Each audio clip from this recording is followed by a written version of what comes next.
Hi friends, welcome back to our channel INB jobs info. Friends, Telangana రాష్ట్రంలో ప్రధానమంత్రి జనజాతి ఆదివాసీ న్యాయ మహా అభియాన్ అంటే పిఎం జన్మాన్లో ఉద్యోగాల భర్తీ కోసం దరఖాస్తులు కోరుతూ ఒక నోటిఫికేషన్ విడుదలైంది. ఈ నోటిఫికేషన్ ద్వారా రిక్రూట్ చేస్తున్న ఉద్యోగాలకు అర్హత ఉండేవాళ్ళు స్వయంగా వాకిన్ ఇంటర్వ్యూకు హాజరు కావాల్సి ఉంటుంది. ఈ వాకిన్ ఇంటర్వ్యూ ఎక్కడ కండక్ట్ చేస్తున్నారు, ఏ పోస్టులు భర్తీ చేస్తున్నారు, అలాగే ఈ ఉద్యోగాలకు సంబంధించినటువంటి జీతం ఎంత, క్వాలిఫికేషన్స్ ఏమిటి అనే డీటెయిల్స్ అన్నీ ఈ వీడియోలో చెప్తాను. వీడియోను పూర్తిగా చివరి వరకు స్కిప్ చేయకుండా చూసి మీకు అర్హత మరియు ఆసక్తి ఉంటే డైరెక్ట్గా వాకిన్ ఇంటర్వ్యూకు హాజరు కావచ్చు. కంప్లీట్ నోటిఫికేషన్ డౌన్లోడ్ చేయడానికి డిస్క్రిప్షన్లో లింక్ ప్రొవైడ్ చేశాను, క్లిక్ చేసి డౌన్లోడ్ చేసుకోండి. మరి తాజా నోటిఫికేషన్ డీటెయిల్స్ చూస్తే ఈ నోటిఫికేషన్ అనేది మహబూబ్ నగర్ జిల్లాలో district medical and health officer office నుంచి విడుదల కావడం జరిగింది. ఈ నోటిఫికేషన్ ద్వారా పిఎం జన్మాన్లో ఉద్యోగాల కోసం అర్హత ఉన్న వారి నుంచి దరఖాస్తులు అయితే కోరుతున్నారు. Lab technician, paramedical assistant, medical officer వంటి ఉద్యోగాలు అయితే భర్తీ చేయడం జరుగుతుంది. అన్నింటినీ కూడా కాంట్రాక్ట్ పద్ధతిలో భర్తీ చేస్తున్నట్టుగా నోటిఫికేషన్లో తెలియజేయడం జరిగింది. మే 30వ తేదీ మధ్యాహ్నం 12 గంటలకు ఈ వాకిన్ ఇంటర్వ్యూ ప్రారంభమవుతుంది. మహబూబ్ నగర్లో ఉన్నటువంటి ఐడిఓసిలో district medical and health officer office ఉంది. అక్కడ వాకిన్ ఇంటర్వ్యూస్ జరుగుతాయి. అన్నీ కూడా ఒక్కొక్క పోస్ట్ ఉంది.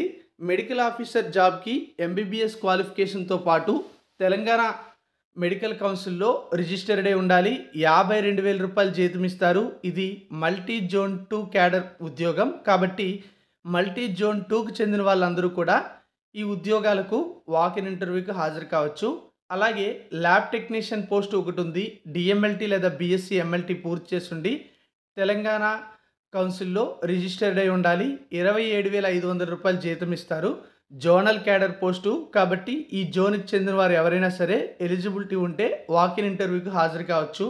పారామెడికమ్ అసిస్టెంట్ పోస్ట్ కూడా ఉంటుంది. ఈ ఉద్యోగానికి మల్టీపర్పస్ హెల్త్ వర్కర్ అంటే ఎంపీహెచ్డబ్ల్యూ కోర్స్ సర్టిఫికేట్ ఉంటే అప్లై చేయొచ్చు. 15,000 రూపాయలు శాలరీ ఇస్తారు. ఇది కూడా జోనల్ క్యాడర్ పోస్టే కాబట్టి ఈ జోన్కి చెందిన వారు అర్హత ఉంటే, ఆసక్తి ఉంటే ఇంటర్వ్యూకి హాజరు కావచ్చు. ఇక్కడ సెలక్షన్ ప్రాసెస్లో భాగంగా మొత్తం 100 మార్కులకు గాను సెలక్షన్ ఉంటుంది. 90 మార్కులు అనేవి క్వాలిఫైయింగ్ ఎగ్జామినేషన్ నుంచి, 10 మార్క్స్ అనేవి ఇంటర్వ్యూ కండక్ట్ చేసి ఇవ్వడం జరుగుతుంది. ఎలిజిబిలిటీ ఉండేవాళ్ళు ఒరిజినల్ సర్టిఫికేట్స్తో పాటుగా మీరు జిరాక్స్ కాపీలతో హాజరు కావాల్సి ఉంటుందని చెప్పి నోటిఫికేషన్లో తెలియజేయడం అయితే జరిగింది. ఇక్కడ వీళ్ళు ఇచ్చినటువంటి ఈ ఆర్డర్లో మీరు డాక్యుమెంట్స్ అయితే పట్టుకొని వెళ్లాల్సి ఉంటుంది. ఇక్కడ చూస్తే SSC intermediate qualifying examination pass certificate, marks memo, అలాగే registration certificate of respective council, అలాగే community certificate particularly vulnerable tribal గ్రూప్స్కి చెందిన వారిగా సర్టిఫికేట్ ఎవరైతే ఉంటుందో వాళ్ళు ఈ పోస్టులకి ఎలిజిబుల్ అయితే అవుతారు. అలాగే 1 నుంచి 10th క్లాస్ వరకు మీరు ప్రైవేట్ స్టడీ చేసినట్లయితే రెసిడెన్షియల్ సర్టిఫికేటు, అలాగే రెగ్యులర్ స్టడీ చేసినట్లయితే స్టడీ సర్టిఫికేట్స్ అయితే ఉండాలి. దీంతో పాటుగా రెస్పెక్టివ్ కౌన్సిల్లో అంటే మెడికల్ కౌన్సిల్లో కానీ పారామెడికల్ బోర్డులో కానీ మీ పోస్టులకు అనుసరించి రిజిస్ట్రేషన్ సర్టిఫికేట్ కూడా ఉండాలి. ఒక ఫోటో కూడా ఉండాలని చెప్పి నోటిఫికేషన్లో ఇచ్చారు. ఇది ఈ నోటిఫికేషన్కి సంబంధించినటువంటి డీటెయిల్స్.